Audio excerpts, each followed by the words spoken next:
नमस्कार दोस्तों, मैं आराध्या शर्मा स्वागत करती हूँ आप सभी का आपके अपने YouTube चैनल प्रतिष्ठा एकेडमी 2.0 पर। चलिए भाई, तो सबसे पहले आप सभी को बता दूं कि जितने लोग भी क्लास को देख रहे हैं, अगर आपको क्लास पसंद आती है तो प्लीज लाइक कीजिएगा, शेयर कीजिएगा अपने पढ़ने वाले दोस्तों में एंड चैनल को सब्सक्राइब कर लीजिए।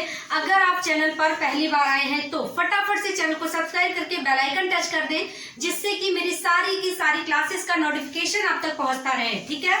अच्छा, एक बात और बता दूं कि यहाँ पर प्रतिष्ठा एकेडमी 2.0 के चैनल पर आपको एकदम स्टार्टिंग से, एकदम बेसिक से आपको series wise history and constitution दोनों ही सब्जेक्ट मिल रहे हैं।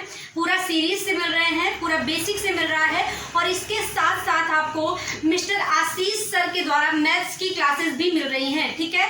तो अगर इतना कुछ आप पूरा सीरीज से कवर करना चाहते हैं तो फटाफट से चैनल से जुड़ जाइए। ठीक है। चलिए, अच्छा शुरू करते हैं अपना आज का टॉपिक।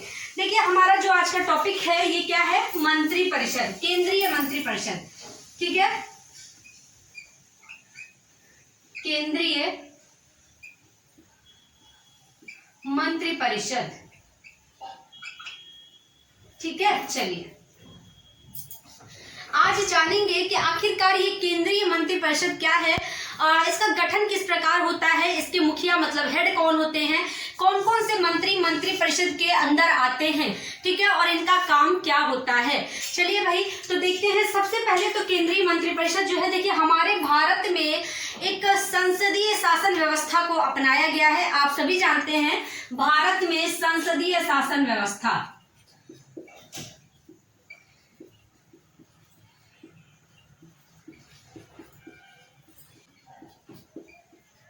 शासन,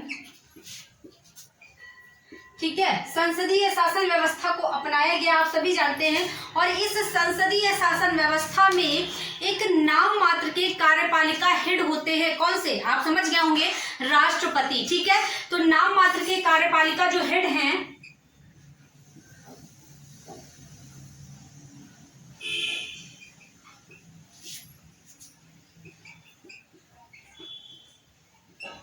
कौन है ये? राष्ट्रपति। ठीक है। अच्छा, इनको नाम मात्र कार्यपालिका हेड क्यों कहेंगे? क्योंकि ये अपनी शक्तियों का प्रयोग जो है वो मंत्री परिषद की सलाह पर करते हैं। ठीक है।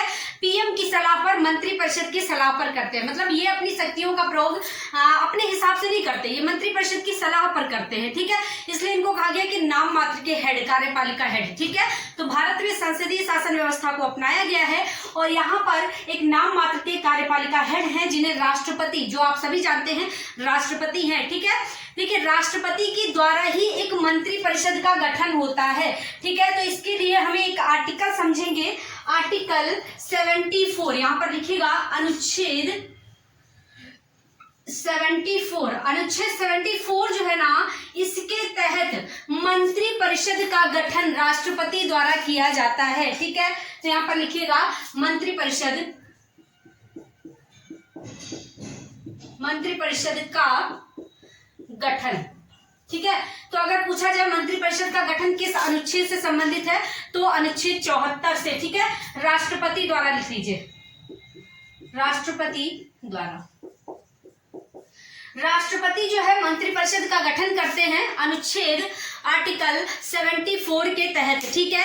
इसके बाद एक अगला आर्टिकल है 75, मोस्ट इंपॉर्टेंट है, जो कि यहाँ पर मंत्री परिषद के हेड जो है पीएम, प्रधानमंत्री, उनके बारे में बताता है। ठीक है। तो डाल लीजिए अनुच्छेद 75। ठीक है। आर्टिकल 75। भाई ये क्या है? तो ये है पीएम के बारे में।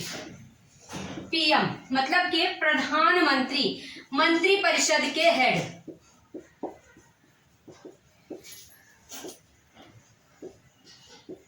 ठीक है। तो मंत्री परिषद का हेड कौन है? प्रधानमंत्री हैं। ठीक है। कार्यपालिका हेड है राष्ट्रपति, मंत्री परिषद के जो हेड हैं केंद्रीय मंत्री परिषद के, वो है प्रधानमंत्री। ठीक है। और प्रधानमंत्री की ही सलाह पर, मंत्री परिषद की ही सलाह पर राष्ट्रपति अपनी शक्तियों का प्रयोग करते हैं। ठीक है। चलिए भाई, अब यहाँ पर एक चीज और जानिएगा। ये तो आपने समझा कि अनुच्छेद 74 के तहत मंत्री परिषद का गठन होता है। कौन करता है?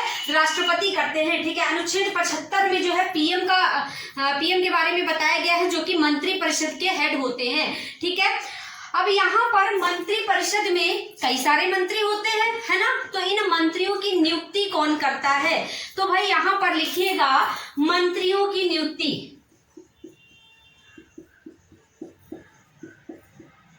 मंत्रियों की नियुक्ति कौन करता है? राष्ट्रपति। ठीक है, मंत्रियों की नियुक्ति जो है राष्ट्रपति द्वारा की जाती है। ठीक है, और राष्ट्रपति इनकी नियुक्ति किसकी सलाह पर करते हैं? तो यहां लिख लीजिएगा पीएम की सलाह पर, सलाह पर। ठीक है, प्रधानमंत्री की सलाह पर राष्ट्रपति इन मंत्रियों की नियुक्ति करते हैं। आई बात समझ में? चलिए भाई, इसके बाद आप जानेंगे, यहाँ तो नियुक्ति की बात हुई, लेकिन अब शपथ कौन दिलाता है इनको? तो शपथ भी यहाँ पर देख लीजिएगा, शपथ भी जो है ये राष्ट्रपति के ही समक्ष लेंगे, मतलब राष्ट्रपति ही दिलाएंगे। ठीक है, राष्ट्रपति। ठीक, अब ये त्यागपत्र किसको देंगे? यदि मंत्रियों को त्यागपत्र देना है तो किसे देंगे? तो त्यागपत्र भी देख लीजिए, ये तो शपथ का मैटर हो गया। त्यागपत्र किसे देंगे? तो त्यागपत्र भी देंगे ये राष्ट्रपति को। किसे? राष्ट्रपति को। ठीक है, तो मंत्री परिषद के जितने भी मंत्री होते हैं ना, उनकी नियुक्ति करते हैं राष्ट्रपति, लेकिन किसकी सलाह पर? तो पीएम की सलाह पर। ठीक है, इसके बाद शपथ भी राष्ट्रपति ही दिलाएंगे और त्यागपत्र भी राष्ट्रपति को ही देंगे ये मंत्री। ठीक है, आ गई बात समझ में? चलिए भाई, इसके बाद देखिएगा, अब ये जो मंत्री होते हैं ना, इनका ये किस प्रकार से मंत्री बनते हैं, क्या इनके लिए योग्यता होनी चाहिए? तो देखिएगा यहां पर मंत्री परिषद का मंत्री बनने के लिए क्या होना चाहिए भाई? तो बनने के लिए लोकसभा या राज्यसभा का सदस्य होना अनिवार्य है। ठीक है, किसका? लोकसभा या राज्यसभा का सदस्य होना चाहिए। ठीक है बेटा, तो यदि आप मंत्री बनना चाहते हैं तो आपको लोकसभा या राज्यसभा का सदस्य होना चाहिए। मान लीजिए आप लोकसभा या राज्यसभा के सदस्य नहीं हैं, तो फिर आपको 6 माह का समय दिया जाता है। ठीक है, कितने माह का? 6 माह का समय दिया जाता है। ठीक है, बनने के लिए। यदि मान लीजिए आपने चुनाव लड़ा और आप हार जाते हैं, मान लीजिए चुनाव आप हार जाते हैं, उसके बाद भी आपका मंत्री बनना आवश्यक है, तो फिर आपको 6 माह का समय दिया जाएगा, और उस 6 माह के समय में भी यदि आप अपना काम पूरा नहीं कर पाते हैं, मतलब सदस्य नहीं बन पाते हैं, तो आपको अपने पद से इस्तीफा मतलब त्यागपत्र देना पड़ेगा। ठीक है, आ गई बात समझ में? तो यहाँ तक का ये प्रोसेस आपको समझ में आता है। चलिए नेक्स्ट आगे देखते हैं। देखिए भाई, सबसे पहले तो भारत में संसदीय शासन व्यवस्था को अपनाया गया है। कार्यपालिका जो नाम मात्र के हेड होते हैं कार्यपालिका के, वो राष्ट्रपति हैं, क्योंकि ये अपनी शक्तियों का प्रयोग जो है मंत्री परिषद की सलाह पर करते हैं। ठीक है भाई, देखिएगा अनुच्छेद 74 के तहत मंत्री परिषद का गठन राष्ट्रपति करते हैं। 75 के तहत इसी मंत्री परिषद के हेड है पीएम के बारे में बताया गया है अनुच्छेद 75 में। ठीक है, मंत्रियों की नियुक्ति राष्ट्रपति किसकी सलाह पर? पीएम की सलाह पर। जो शपथ है ये राष्ट्रपति, त्यागपत्र भी राष्ट्रपति को। मंत्री बनने के लिए लोकसभा या राज्यसभा का सदस्य होना अनिवार्य है, यदि नहीं है तो 6 माह का समय दिया जाएगा। ठीक है, आ गई बात समझ में? चलिए भाई नेक्स्ट आगे देखते हैं।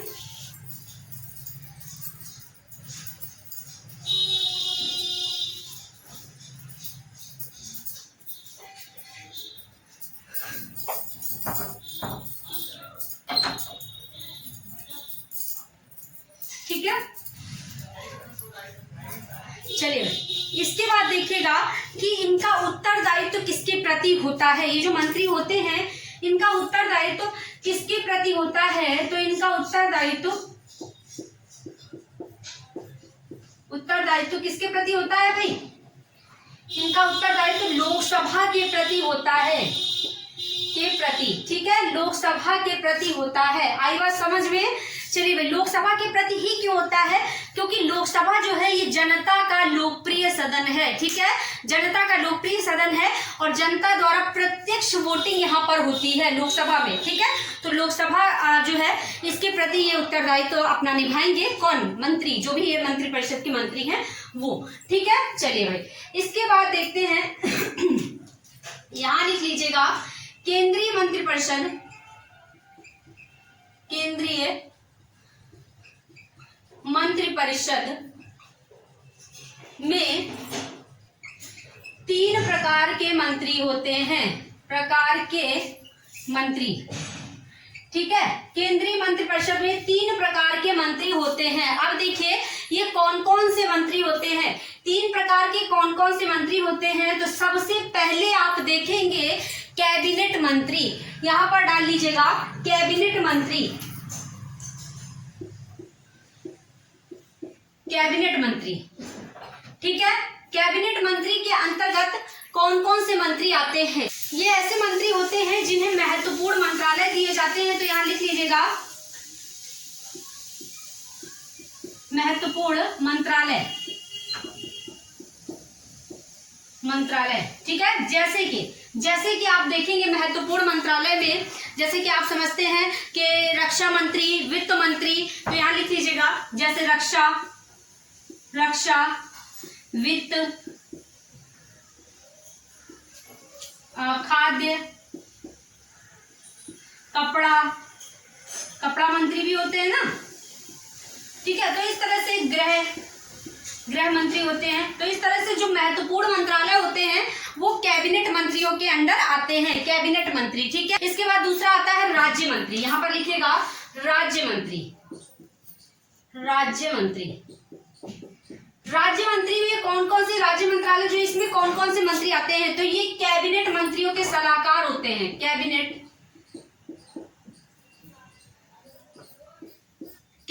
मंत्री के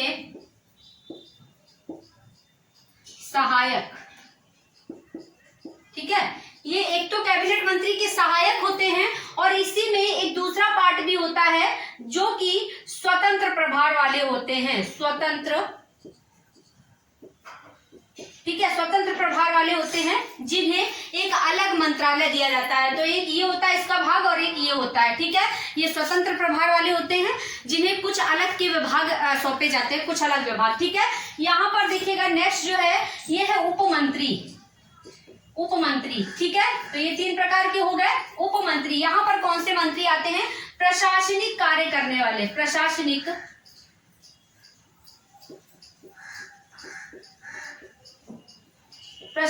कार्य, ठीक है, ठीक है, या कुछ अलग के विभाग, प्रशासनिक कार्य,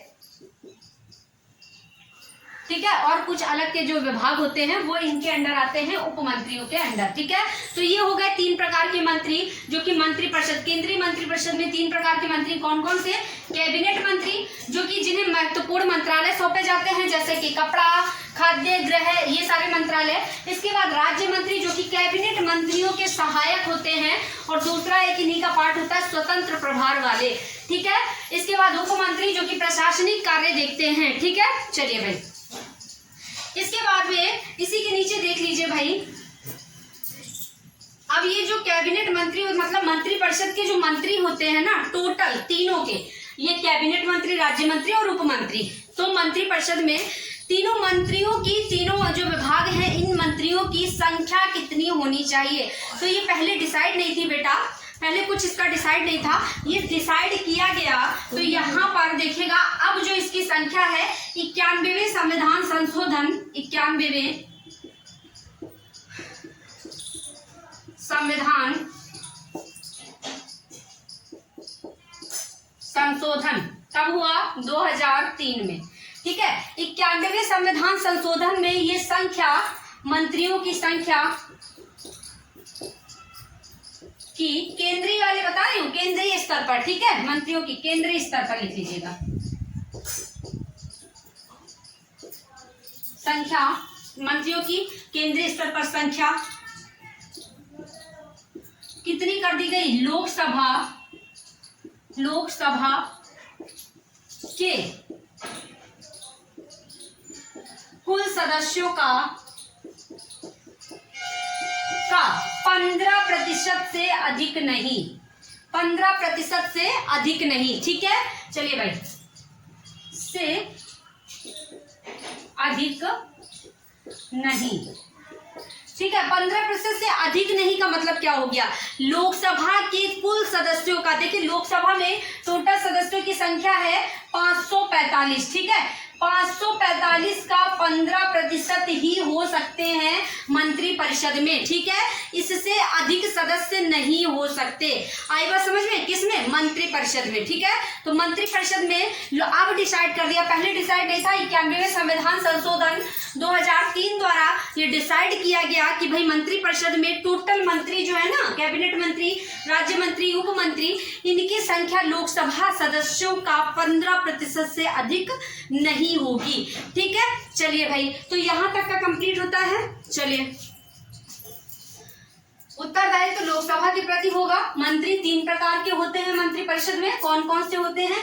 कैबिनेट मंत्री, राज्य मंत्री एंड उप मंत्री। ठीक है, राज्य मंत्री में 2 तरह के होते हैं, एक तो कैबिनेट मंत्री के सहायक होते हैं और दूसरे स्वतंत्र प्रभार वाले होते हैं।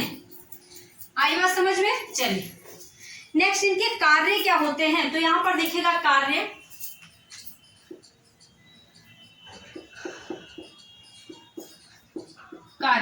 सबसे पहले तो इनके लिए जो कार्य होते हैं वो राष्ट्रपति की सहायता करना। ठीक है, राष्ट्रपति की सहायता करना। ठीक है, क्योंकि राष्ट्रपति इन्हीं की तो सहायता लेते हैं ना, इन्हीं की राय लेते हैं, राय मशुरा लेते हैं, तभी तो काम करते हैं, अपनी शक्तियों का प्रयोग करते हैं। चलिए भाई, करना पहले नंबर पर। दूसरे नंबर पर विकासात्मक कार्य करना, विकासात्मक कार्य करना। ठीक है, विकासात्मक कार्य करना। तीसरे नंबर पर जो बजट बनता है ना, बजट जो प्रस्तुत किया जाता है हमारे यहाँ साल भर का, उस बजट के बारे में जो भी व्यवहार है वो देना, यही के मंत्री होते हैं। आप देखते हैं ना, वित्त मंत्री मैंने अभी लिखवाया था, कैबिनेट मंत्रालय जो है उसमें वित्त मंत्री आते हैं कैबिनेट मंत्रियों में। इसके बाद यहीं पर देखिए इनका काम होता है कि जो विधेयक पारित होते हैं ना, वो कई बार इन्हीं से निकलकर पारित होते हैं। ठीक है, तो इस तरह से जो इनके कार्य बहुत सारे हैं, लेकिन कुछ एक आध जो जरूरी है वो मैंने आपको बताए हैं। ठीक है, तो इस तरह से पूरा का पूरा आज ये टॉपिक मंत्रिपरिषद का कंप्लीट होता है। नेक्स्ट जो टॉपिक आएगा उसमें हम मंत्रिपरिषद और मंत्रिमंडल में अंतर देखेंगे। मंत्रिपरिषद और मंत्रिमंडल में क्या अंतर होता है, इस चीज के बारे में जानेंगे। उम्मीद करते हैं सभी को समझ आया होगा। यदि समझ में आया है तो प्लीज लाइक कर दीजिए, शेयर कर दीजिए, और चैनल पर अगर नए हैं तो चैनल को सब्सक्राइब करके बेल आइकन टच कर लें। ओके, चलते हैं, फिर मिलेंगे अगली क्लास में।